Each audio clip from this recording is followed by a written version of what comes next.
Hello all, and welcome back to a new episode of TV and Us, a conversation show about the TV series we just can't stop talking about. My name is Jennifer Hahn. And I'm Sarah Callan. And each season we focus on a different show, reviewing it episode by episode, and we invite you to watch along with us. Right now, we are reviewing Beef Season 2, and we are very excited to be talking about Episode 2, titled A New Starting Point for Further Desires. I'm really loving the episode titles of the season, by the way. It's so far 2 for 2 bangers. If you haven't watched this episode yet, go watch it on Netflix, come back, listen to our conversation. We're gonna go on this journey together. So this is your spoiler alert. Okay, Sarah, do you want to give a short summary of episode 2? Sure. Josh downplays Ashley's rise at the club as Lindsay plots petty payback. The chairwoman suggests gym changes. All right. So in TV and Us tradition, your episode title for the second episode, what is it? Mine is health insurance. Yep. Important, necessary, and we'll do anything to get it. Honestly, though, I have lived that freelancer life without having health insurance. Yeah. Now having health insurance, it's real great. So when she was like, I got health insurance, I'm set for life, I was like, I know what that feels like. Yeah. It's so expensive to buy personal insurance. It's crazy. Yeah. Crazy. My episode title is So What Do You Want? Oh, so good. Yes. Okay, let's dive in. Things are heating up in the second episode. How did this second episode of the story land for you? Yeah, we're cooking with gas now. I was like, this is heating up. This is very, very juicy. And I'm really loving how this episode takes the foundation of the previous episode and introduces more complications into what we already knew about these characters. So we knew like Josh and Lindsay were having money problems, and now we see the depths of that and like the numerous ways that they are having money problems.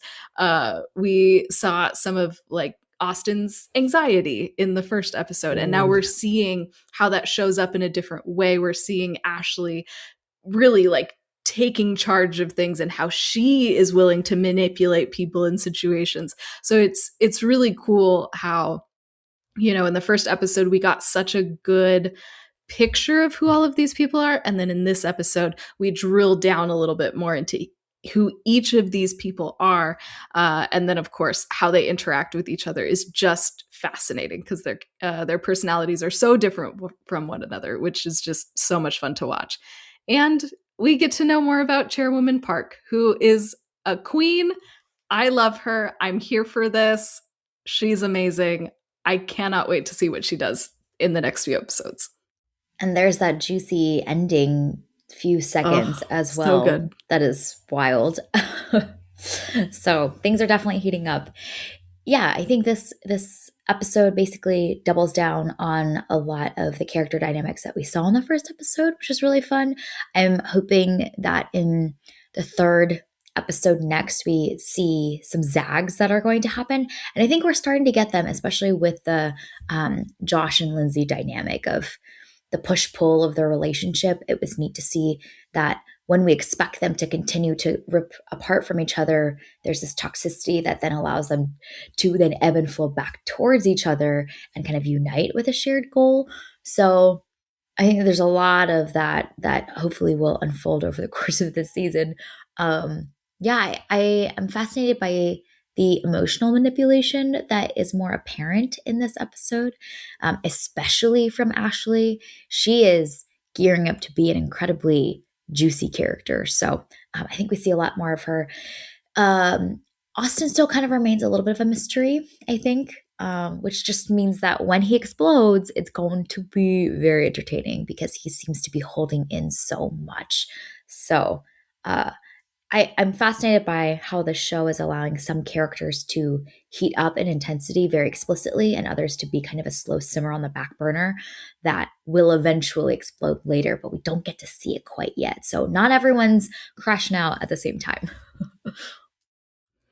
Which is what we like to see in a show like this. You know, we can't Yep. have all of the characters on the same trajectory at the same time. I feel like we talked about that a lot in our review of Succession season 4. And I feel like we talked a lot about that in The Bear, all of the seasons that we've covered, about you have all of these characters and they're all either, you know, growing or declining at different rates and at different speeds. And then that makes their interactions even more explosive because they're all in such different places in addition to their personalities being so different. So I'm excited to be able to, as we progress through the season, be able to kind of like zoom out a little bit and see how each of the characters are doing and what each trajectory is, because that's always really fascinating to look at and then see them kind of in relationship with each other. Yeah, yeah. And the rises and the falls and yes, the changing uh, positions of each of our characters in this world. And there's so many power dynamics that are playing out in this episode, which is similar to Succession in a lot of ways, too, which is a show that we adore because it seems to be that one is getting the upper hand. Ashley has successfully garnered her position and is suffering in it. But Dad, she doesn't get the last laugh. So the other two are going to clap back real soon with some of their scheming as well. So just that shifting and changing of who is on top. And ultimately, Chairwoman Park is on top all the time. Yes, come on, Queen. I don't know that you're supposed to love her, but I love her. I want to know everything about her. She is not the focus of this show, but man, I have so many questions and I'm excited for the show to answer some of them. But I also love that the quote that that Lindsay says kind of early on in the episode, when she says, "We have so many more years being petty," and I feel like that's such a good setup as we're seeing Ashley kind of throw her weight around, you know, try and get what she wants, climb that ladder. But we know that Lindsay and Josh have operated in this world for so many years. They know how to navigate this. They've presumably done things like what Ashley is doing. They've done that before. Yeah. So I'm curious to see kind of that matchup. And as Ashley, you know, maybe gets a little big for her britches, what's going to happen in that dynamic and who really is going to have the upper hand when it comes to the pettiness. Because, man, we love to see petty characters just going after each other. It's a great time. Yeah, there's so much passive aggression throughout this episode, this show, it seems. And I think it's a dynamic that is so common in our day-to-day realities. But as I was watching this episode specifically, I'm like, I don't know that I've seen this much passive aggression back to back to back to back. You know, I think a lot of times we'll see a small moment where a character has a couple outbursts of passive aggression, but like everyone is constantly being so um, uh, passive aggressive and undercutting each other in these small jabs while smiling to their faces in different combinations and in a different context. And I think that was oddly really refreshing to see because I feel like that dynamic is littered throughout our like day-to-day experiences, but to see it put on the screen in this way with combinations of women doing it with each other, boss employee relationships, within like marital relationships, within friendships. Like, I think it's interesting to see all of the ways that it's manifesting. And it was oddly like refreshing and comforting to see that displayed, because I think those feelings of those icy like jabs is something that's definitely felt by many of us, but we almost have to brush it off or it just becomes so normalized. But seeing it actually happen on screen was like, man, this is not that different from a lot of like those icy interactions that you might have in your normal day. Well, and the importance in this world of looking a certain way and behaving a certain way. And so if you're going to be petty, you have to do it with a smile and being looking presentable and all of that. So it's I think it also tells us a lot about this world of the country club and like Yeah. because it's a country club, we can make some inferences.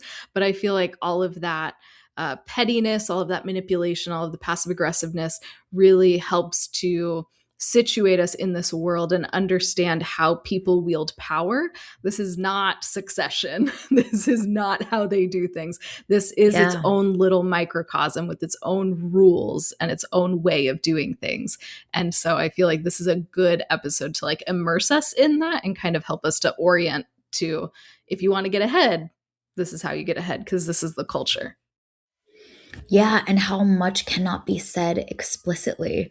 I just was reflecting on how it's really fascinating that this is written by non American, non Western writers and creators, and how those dynamics are able to be like brought to the screen kind of very authentically because it's often baked into non-Western cultures. So as a Chinese person, the keeping up appearances, not being able to say explicitly how you think or feel, but like undercutting it with a lot of the like side glances and stuff is like very much steeped into some of those cultural dynamics. And so I think that was really neat to see is that might exist in other cultures more prominently in a way that it can be like distilled out and then put to screen in this very entertaining way that is very common, especially in the wealth disparities and power dynamics that exist because of the wealth disparities. I can't wait for you to watch the first season because there's so Okay. much the characters that they follow, they're all of Asian descent. And so there's a lot of really interesting, like, cultural things that also happen. It's Ooh, not like in your face, but it is very yeah. prominent. And there's a lot of that, of like the rules that you're supposed to live by and everything. So I can't wait for you to watch season one. Me too. Our text message thread is going to blow up, I'm sure, when Yes. you get around to it. You're like, oh my gosh, Sarah. Yes. Yeah. Um, some of the specifics, maybe we can dive into some of the plot points. I I loved the text conversation scene between Austin and Ashley about buying the work clothes. So much aggression that's brimming beneath the surface from both sides. But I particularly love that scene because we get to see the way that things are expressed non-verbally in the digital age. And so him at the end of the conversation, like quickly typing out a message almost angrily, and you hear the clickety clacking of the text message typing of the thumbs. You can feel the emotion without it actually being shown by him. He's actually like quite stone faced, but you feel the way he like rage wrote that text message that he is not happy. And I loved seeing the way that like the way we interact with our devices and the way we communicate through the digital modes of communication are very expressive, and it nailed some of those dynamics of like an angry text being sent but then you have to like backspace it a little bit and rewrite it again. I loved that whole sequence. It's so good too, because I feel like in the first episode, Austin is a little bit more like leading the charge in a lot of ways, and Ashley Yeah. almost seems to be like, okay, yeah, I guess we'll go along with this. But I think it's so fascinating in this episode, she gets what she wants and she gets what she needs. And then she is driving. She is Yeah. off to the races. This is what we're doing. This is what I need you to do. Bam, bam, bam, bam, bam. Like she has taken control. And you see how that's so jarring to him. Even at the beginning when they're like driving away from the conversation with Josh and Lindsay where Ashley gets health insurance, he's like, I didn't get anything. I didn't even Yeah. think about this before. And so we're Hmm. seeing how maybe some of that passivity from him is kind of coming around to bite him a little bit. And now he doesn't really know what to do with this new side of Ashley that is take charge and is kind of making progress while he is not, and he doesn't know what to do. And so I love that contrast between those two characters in this episode is really interesting. And I'm just really glad that they gave Kaylee Spaney something to do in this show. Like Yeah. during this episode, I kept thinking about, I think it's the most recent Knives Out film, and she's in that and has nothing to do in that Oh film. yeah, I forgot she was in that.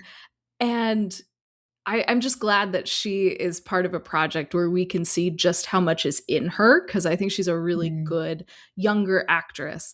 And we see a really great performance from her in this episode and all of those various dimensions of things that live in Ashley and the sweetness, but also some of that drive too that can be a little bit off putting. So I'm glad that she has so much to do in this. Some of my favorite sequences with Kaylee Spaney is when she, in a few long moments, she's just sitting in a room with people in the middle of a conversation, and she goes from having this really like kind of wide-eyed look in her eyes, and you see it all changing as she begins to be like, you know what? No, F that. F them. I'm gonna get what I want. And then, she whips out the video and plays the video for Josh and Lindsay. But you see in her eyes, it's almost like something is developing and it switches. And there's this rage and there's this anger and there's this hunger in her. And that she's all doing that so still and non-verbally. And it's all in her eyes and the look in her eye. And I love when she has that like transformation within a few seconds of a scene and completely not moving at all or saying a thing, but it's in her eyes that's changing. And that's so cool to see because you're like, I am terrified now because she's got the glimmer in her eye that's kind of not going to bode well for any of these other characters. I loved that moment when at the beginning when they're confronting them and have their demands and everything, and the three are talking and she is just silently sitting there and just taking it all in, waiting for her time. Like you said, those wheels are turning in her brain, and then without saying a word she just plays the video and then it's silent. Like just the way that scene was written, shot, Yeah. and then of course the performances are just fantastic. But it's such an engrossing moment that then shows us so much about who Ashley is as a person and how she shows up in the world, that I think is Mm-hmm. going to be just a fantastic person to follow as she is going deeper and deeper into this world of the country club. Mm-hmm. Mm-hmm. And I think the show did a great job of showing us how far a character will go when they're entering in a moral gray area, which you know me, I love me characters that are exploring the moral gray because I think it's so interesting. And obviously they know that what they're doing is not quite right, but how will we as humans justify our actions to ourselves so that we can be okay with them? And I think it's so interesting throughout the episode. She's constantly talking about how this is not for us, it's for our future baby. And they are part of the system that's oppressing us. So if they do it, then this is what we have to do in order to survive. And so you see the way that like the narrative is being written for themselves to buy into, to lose themselves so that they can clear their consciences of the natural guilt that will come that clearly Austin is unable to clear himself of yet. But how do we as humans like even slowly descend down that slippery slope to say, I think this moral gray is fine because everyone else is doing it and it's not for me. It's for our future. It's for our families, for people we love. And those are two powerful forces that can allow us to kind of do things that we never thought that we'd be able to or should be doing. But here we are. We find ourselves there and we feel great about it. And I'm really fascinated by Austin because he was unwilling to go get the clothes at H&M and keep the tags on. And yet she is able to talk him into faking a physical therapist license so that he can do this job. And so I think that that's also really interesting, that he's unwilling to scam Mm, this like big impersonal corporation box store thing, yeah. but he is willing to scam these people who have done them wrong, or they Wrong. have perceived to have done them wrong. And so I think that that's really interesting. He's not okay with it, but he's going along with it. So those moral lines are falling in really interesting places. And how is that going to show up? How is he going to grapple with the guilt? He Hmm. sobbed because he wasn't able to save a bee. How is he going to grapple with something like this, of scamming people to this degree, committing fraud? How is he Yeah. going to be able to handle that? It's going to be really interesting to watch. And why those lines are drawn so arbitrarily, too. I thought it was so interesting and so juicy that when she's pitching him the idea, she packages it as, oh, Chairwoman brought it up herself because she saw the videos of your football videos. And so she's preying on this like desire, deep, deep desire he has to shine, to be a star, to be recognized for his talents. And she knows that. She knows it's a soft spot, and she just takes it and wields it. And I thought that was wild to see how sharp she is at ex- executing on the emotional manipulation and how accurate she can be with it too. And that's really scary. Reminds us a little bit of Lindsay as well, who can do that same thing. So I thought that was a fascinating thing that she specifically like kind of digs that and uses the very thing that he's probably the most insecure about, the most longed for, his biggest disappointment. There's something along the way around his football career that was maybe lost, but that was his moment where he got to shine and be the star and be recognized and feel on top of the world. And she's taking that and using that against him. Ugh, it's so juicy. I love it. I'm like, this is scary, but man, is it entertaining. I am here for this. And when is he going to catch on? Because Yeah, he's is he pretty going oblivious to it to? Yeah. now, but it's only a matter of time. Okay, other big things that we wanted to mention from this episode. Another scene that I really loved is when Lindsay is in that very well lit room talking with those three women. I don't even know that I would call them friends, but Yeah. other members of the club. And she's just sitting by herself. And I love that they're talking about, like appearances and all of that, and getting work done and all of this. And I love the way that that is shot, because obviously like Lindsay is by herself and the three are there, but Oh, yeah. the lighting I feel like emphasizes the lines on Carrie Mulligan's face. And then the fact that the camera is like zoomed in so much on her, you see all of those little things that Lindsay might think of as defects, whereas the other three are in a wide shot. And so we can't Mm. see those little details in them. And they're always the three of them. We don't ever get a close up shot on any one of those women. And I just thought that that was so fascinating to not only show us the distance between Lindsay and the Mm. other women in the club, but also to highlight, those insecurities that would come up for a woman trying to exist in this space. And so just those little things like lighting and, camera placement, I feel like did a really good job of like putting us into Lindsay's world and how she is seeing this interaction. That's so good. Yeah, that's a fascinating observation around the use of the camera angle and how jarring and that feeling that she probably feels of being like in the petri dish, being scrutinized by these women all up in her business, all up in her face, and seeing every imperfection in her, whereas they are perceived to be like perched together and she is excluded. She is sitting away from them. I think that's such an interesting observation from like a technical perspective of bringing that emotion to life in that scene.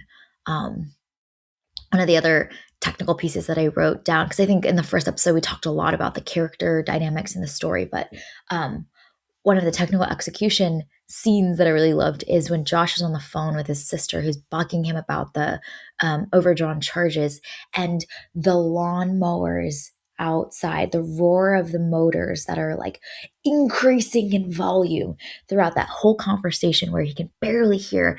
I thought was such a great way to showcase the mounting like pressure and annoyance that he is feeling. And for anyone who's been in that state where you're just annoyed, every sound and detail just bugs the hell out of you. And I thought the lawnmowers just roaring outside and increasing in their volume and their cacophony was like the perfect way to showcase that inner state that he's just like so done to get off this conversation. So I thought that was a great use of like sound design to communicate the internal pressure building that he feels.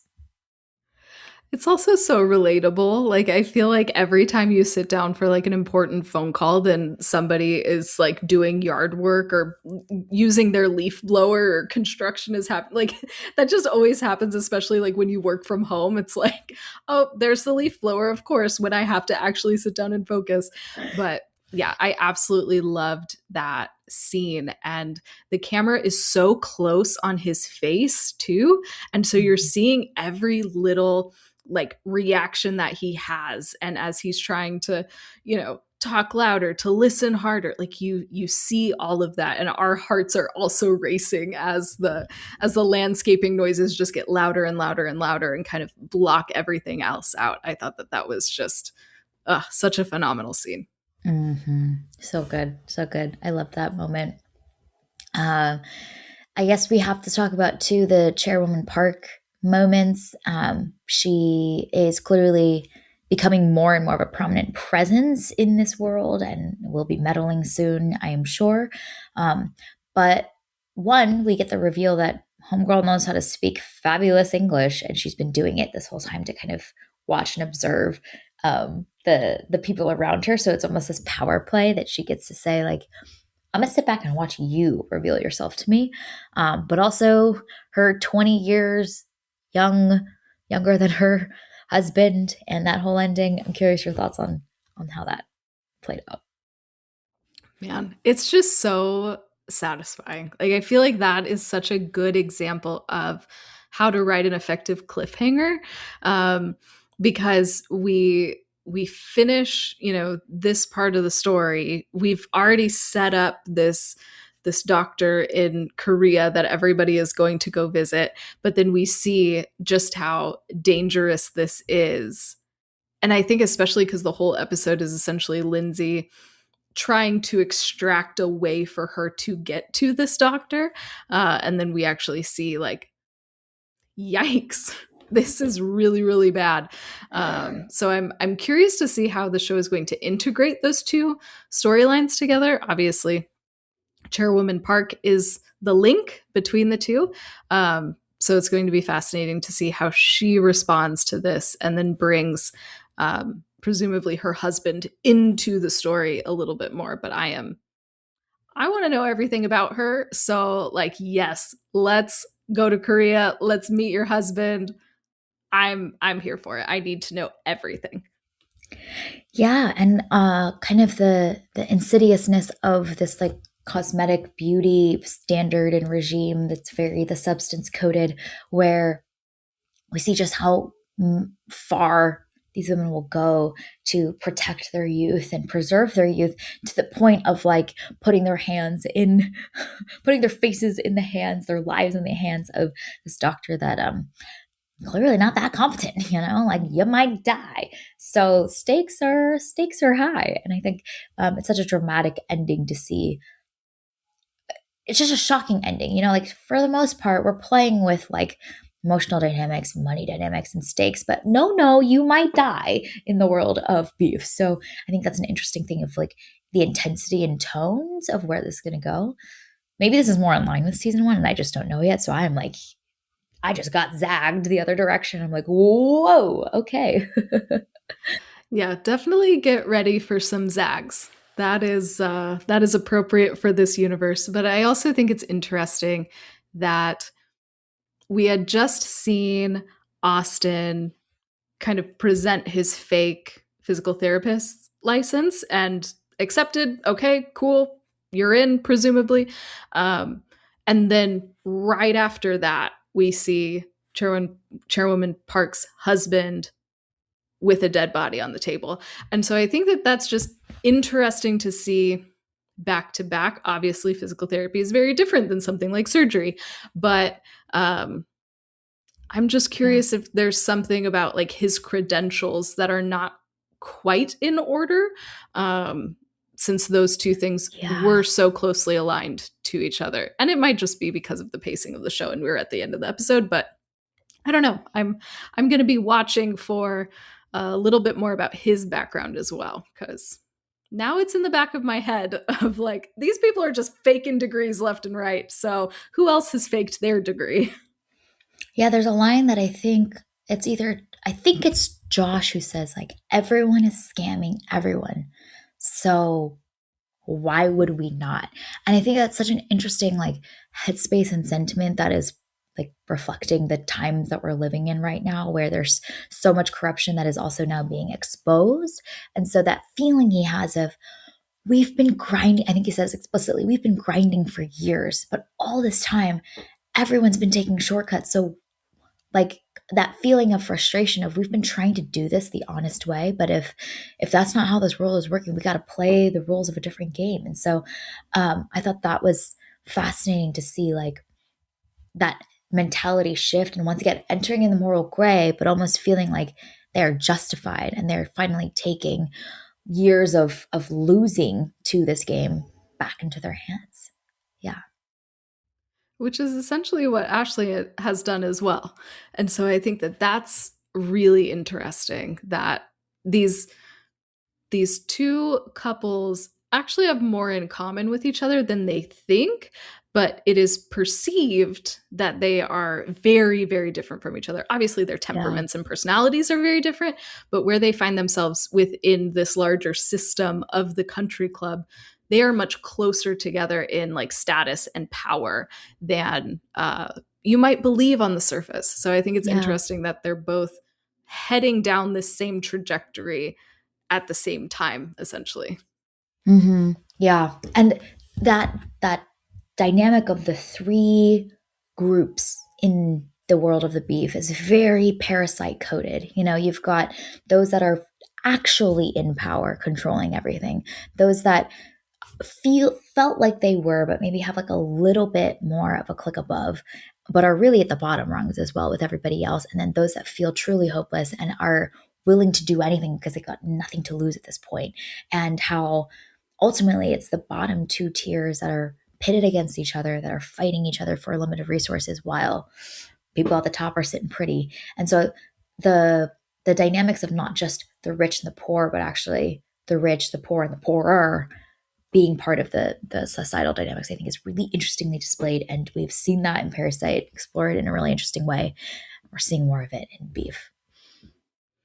Basically, I guess we just need more like Korean shows and films, or like more shows and films about income inequality written by Korean filmmakers, because like Mm-hmm. Bong Joon-ho nails it all of the time, and then Lee Sung-jin, who has done Beef, is just absolutely knocking it out of the park. So there is Mm-hmm. something that they are able to harness and bring to the screen in a way that is so entertaining, so engaging, but also is shedding light and bringing to life these very real, complex power dynamics that exist in our world that not a lot of people are willing to or talk about like this. Yeah. Yeah. Exactly. Exactly. Yeah. We love to see it. It's important, and to do it in such a fun and entertaining way. Yeah, I think it's so interesting. So okay. Anything else we want to mention, or do we want to give out some TBNS awards? I think just the other thing very quickly that I would like to mention is at the very beginning when Ashley and Austin bring over whatever food they bring over. Um, Lindsay says, "I'm intolerant." As a way to say, no, I'm not going to eat what you brought. And I just thought that that was such a funny way to phrase that. It was just, I'm intolerant. Yeah, Oh, okay, cool. no problem. Okay. It's so good. Yeah. No. Oh, there's so many good humorous moments that are playing with like all of those dynamics. Yeah. Okay, TVNS awards. The first category is full of beef character. What is your choice for this one? I am going to give this to Deb, who is rightfully full of beef after being fired from her job for no reason at all. And I was like, yes, girl, you are full of beef as you should be. Yes. And she pops off. It's great. We love to Mhm. see it. I'm like, yeah, go off, Deb. Come on. So good. So good. I'm gonna give this one to Austin. I think I think the characters I find really interesting are the ones that are not expressing their frustrations quite yet. Because I'm watching them. They seem to be going along with everything, but you see that he's collecting so many frustrations along the way. And as a fellow suppressor, I really understand the headspace he's in right now because he's just trying to pretend it's going to be fine, even though it's not fine. And those are the types to blow up real crazy later on. So I'm just waiting for his time where he can't hold it in anymore, and it's going to come out, and it's going to be chaotic. So Yeah, he's when he collecting his beef along explodes, the way. yes, when he Too explodes, bad. that's going to be quite something. Yes. Mhm. Woo. Especially if it's in the context of like a plan or a Mhm. ruse that him and Ashley are working on together, and like if he doesn't do his part anymore because he's done and the whole thing goes to shit, like Yeah. it's gonna be at a critical moment, I think, Oh, where absolutely. yeah, Ugh, stakes are it's high. gonna be so juicy. I'm so excited. Like, yes, we know that it's coming. It's just a matter of when. It is a tick. He is a ticking time Time bomb. bomb. Yeah, Man, it's gonna it's be so true. good when he finally explodes. Yeah. Okay. Next category is heart racing moment. What's your choice for this one? My choice, we already talked about it. It is the leaf blowers and no money convo. I just, for all the reasons that we already said, it is such a great way to just get our hearts racing as that sound just drowns out everything as he's trying to talk about a very difficult conversation that is also very stressful. So it's like multiple layers of stress all happening at once. Yeah, just him stealing money from his mom, from the family. It's fine. Yeah. Debt collectors. Yeah. Yep, yep, yep. Yikes. Yeah, my choice for heart racing moment also involves Josh, and it's when he's asking Ashley to delete the video. Just you could feel the tension of that scene. Menacing. He's terrifying. He's so It's scary. so good. Mm-hmm, mm-hmm. Yeah. Okay. And then my question about that is, does Austin know that Ashley deleted the video? Because she keeps like referring to, we'll show the video. I mean, it's probably saved in their cloud somewhere, but like, I'm curious how much everybody knows about the state of the video and the Mm. state of its deletion. Anyway, we'll see. Yeah, It'll come back around, I'm sure. yeah, like the gap in understanding. Like some, they are not. They're hiding things from each other. Yeah, There's some, absolutely. yeah. Um. Okay, cutting dialogue. What's your choice for this one? Okay, I took a little bit of inspiration from yours last episode, and I am choosing one that I think is very like destroy your heart as an audience member, and it Mm. is when Josh says, "We can't just disappear," and I think Oh, Oscar Isaac's yeah. performance, there's such desperation and like pleading in his eyes that I was like, oh my gosh, that just like cut me to my core of like, oh, you poor thing. You're a terrible person, but I have so much empathy for you right now. Yeah, yeah, that's true. There's a vulnerability in him that is oddly endearing. More vulnerability than maybe a lot of the other characters too. Uh, and when he's in that like drunken high state too, he's just wearing his heart on his sleeve that you can't help but be like, he's tried so much, and it's not been enough. And the disappointments of that are just too much to bear. So, gotta try again. Even though you know it's not going to end well with either of them, but Oh they have to yeah. try. They have to Yeah. try. Uh, my choice for cutting dialogue is one that I feel like cut deep for our girl Lindsay is when she's talking about she tosses out that Whoosh texted her and was kind of sent a flirty text to her too, and it's her deep desire to feel special and chosen and whatnot, as do we all. And then she gets the response, "Oh, sweetie, he texted all of us." Yikes! Whoops! The embarrassment, the shame, the realization that you weren't special even though you thought you were, and like how silly she probably felt. And she tries to brush it off, but you can see in her eyes, it's like, oh, I'm so dumb. And so, yeah, I thought that was a great little moment. Girl Oh, dynamics, right there. honestly, though, yes, that is mean girl dynamics to a T. Ugh, man, just stabbed her in the heart with that one sentence. Yep, yep. Okay, well, looking ahead, what are you excited to see? Okay, I'm looking forward to Deb's wrongful firing suit. You know, she was fired for no cause. California is an at will state, but you still gotta have a reason. So I'm Mm. curious to see if Deb is going to come back around and get hers.